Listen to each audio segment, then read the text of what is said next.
Chapter 4. Hello, and welcome to another episode of our podcast. Today, we're going to dive into one of the most influential and timeless spiritual texts of all time, the Bhagavad Gita. Specifically, we're going to be exploring Chapter 4, which is packed with wisdom and insights that are just as relevant today as they were thousands of years ago. Now, before we jump into the chapter itself, let's take a quick step back and talk about what the Bhagavad Gita is all about. At its core, the Gita is a dialogue between the warrior Arjuna and the Lord Krishna, who serves as his spiritual guide. Arjuna is facing a moral dilemma. He's been ordered to fight in a battle against his own family members, and he's not sure what the right thing to do is. Throughout the Gita, Krishna teaches Arjuna about the nature of reality, the true meaning of yoga, and the importance of selfless action. Chapter 4 is particularly a pivotal moment for their conversation, as Krishna reveals to Arjuna the true nature of their relationship and the spiritual lineage that they both belong to. So let's dive in. The chapter starts with Krishna telling Arjuna that he has passed down the teachings of the Gita to many generations of people. He explains that he and Arjuna are not just friends, but are also part of the spiritual lineage, a lineage of great sages and saints who have passed down spiritual knowledge from one generation to the next. Now, this might not seem like a big deal at first glance, but it's actually a really important concept. Krishna is essentially telling Arjuna that he is not alone in his spiritual journey. He is part of a larger tradition of seekers who have been on this path for thousands of years. This is a comforting and empowering message, and one that's just as relevant today as it was when the Gita was first written. Krishna goes on to explain that even though the knowledge of the Gita has been passed down for generations, it's not something that can be learned by simply reading a book or listening to a lecture. True spiritual knowledge can only be gained through direct experience, through practice of yoga and selfless action. This is a really important point because it highlights the fact that spirituality isn't just an intellectual pursuit. It's something that has to be lived and embodied in order to truly understand it. This is a message that's particularly relevant in our modern world, where there is often a focus on intellectual knowledge and information, but not as much emphasis on experiential knowledge. As the chapter continues, Krishna delves deeper into the nature of action and how it relates to spiritual growth. He explains that action is necessary in order to live in the world, but that it can also be a means of spiritual development. The key is to engage in action without being attached to the fruits of that action. In other words, to act selflessly and without seeking personal gain. This is another really important concept, and one that's at the heart of the Gita's teachings. The idea of acting without attachment to the outcome is something that is echoed in many spiritual traditions, and it's a powerful tool for cultivating inner peace and contentment. It's also a reminder that the true purpose of action isn't to achieve a specific outcome, but rather to live in accordance with our true nature and to serve the greater good. As the chapter draws to a close, Krishna reminds Arjuna that he's not just a physical body, but also an eternal soul. He explains that the soul is immortal and indestructible, and that it transcends birth and death. This is a particularly powerful message, and one that's incredibly comforting for anyone who's ever been afraid of death or struggled with the impermanence of life. Krishna's message is that our true nature is spiritual, and that our physical bodies are just temporary vessels for our eternal souls. This message is particularly relevant in our modern world, where many people struggle with the sense of disconnection or purposelessness. The Gita reminds us that we are not just our bodies or our egos. We are spiritual beings with a divine purpose. Overall, Chapter 4 of the Bhagavad Gita is a powerful reminder of the timeless wisdom and insights contained within this ancient text. It is a call to action, a reminder of our spiritual lineage, and a guide to living a life of selfless service and inner peace. Whether you're a long-term student of the Gita or just starting to explore spirituality, there is something in this chapter for everyone. As we wrap up this episode, I encourage you to take some time to reflect on the teachings of the Gita and how they apply to your own life. Whether you're facing a moral dilemma like Arjuna or simply looking for greater meaning and purpose, the Gita can serve as a powerful guide and inspiration. As always, thank you for listening, and we'll see you next time on our podcast.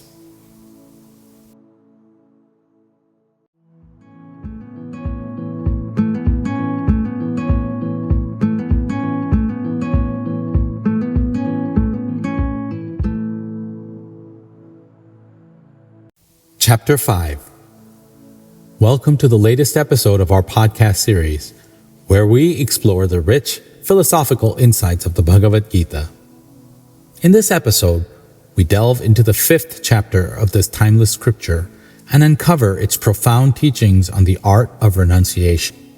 Now, when we talk about renunciation, it can often conjure up images of ascetics living in remote caves or wandering monks who have renounced all worldly possessions. However, the Bhagavad Gita offers a more nuanced understanding of this concept.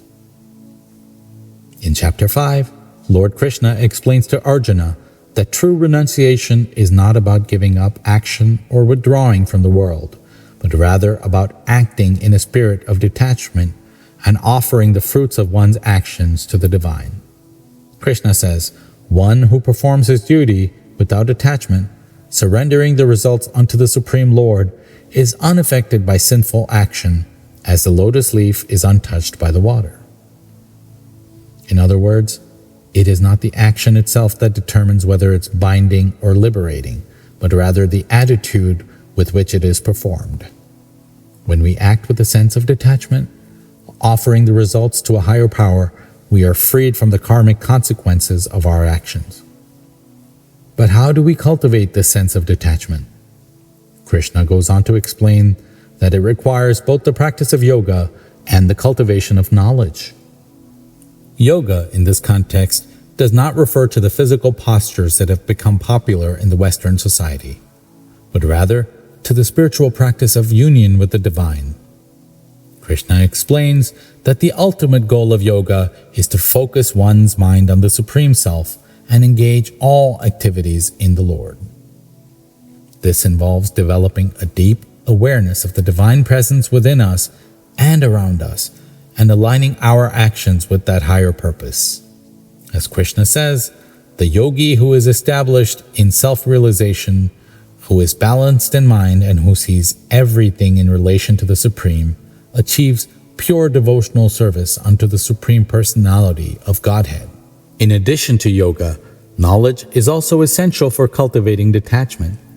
In this case, knowledge refers not just to intellectual understanding, but to a deep realization of the true nature of the self and the world. Krishna explains that the world is made up of 3 gunas or qualities: sattva, goodness; rajas, passion; and tamas, ignorance.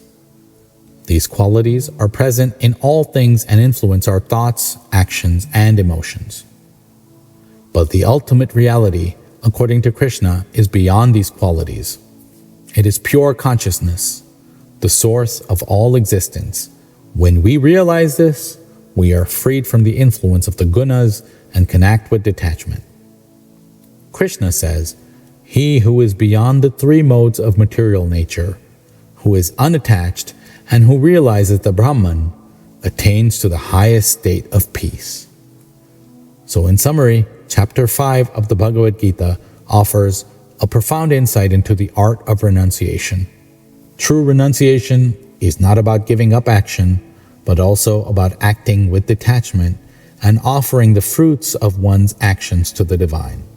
This requires both the practice of yoga, which involves aligning our actions with the divine purpose, and the cultivation of knowledge which involves realizing the true nature of the self and the world.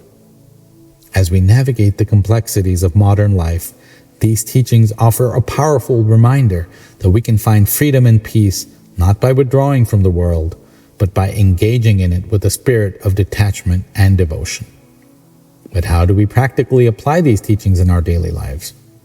Krishna offers some practical advice in Chapter 5, suggesting that we can begin by cultivating a sense of equanimity in the face of pleasure and pain, and by practicing detachment from the fruits of our actions. Krishna says, "The sages, knowing me as the ultimate purpose of all sacrifices and austerities, the supreme lord of all planets and demigods and the benefactor and well-wisher of all living entities, attain peace from the pangs of material miseries." This verse reminds us that the ultimate purpose of our actions should be to please the divine, rather than to satisfy our own desires or ego. When we act with this intention, we are freed from the anxiety and suffering that comes from attachment to worldly pleasures. Krishna also emphasizes the importance of self-control and discipline in the practice of detachment. He says, "The embodied soul is disciplined by the mind, which is situated in knowledge, and the senses are restrained from their objects. Then one becomes situated in transcendental knowledge." In other words, we need to train our minds and senses in order to act with our higher purpose, rather than being swayed by our impulses and desires. This requires a certain degree of discipline and self-control, but the rewards are immense.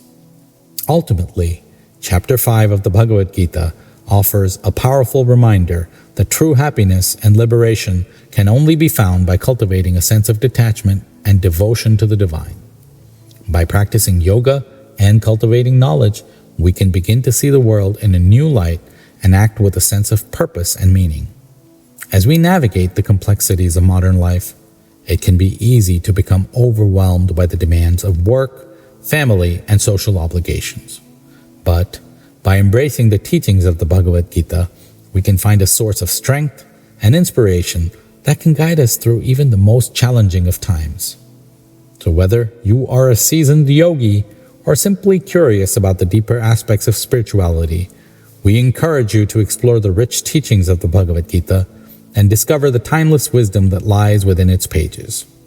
Thank you for listening to this episode of our podcast, and we look forward to sharing more insights with you in the future. Until next time.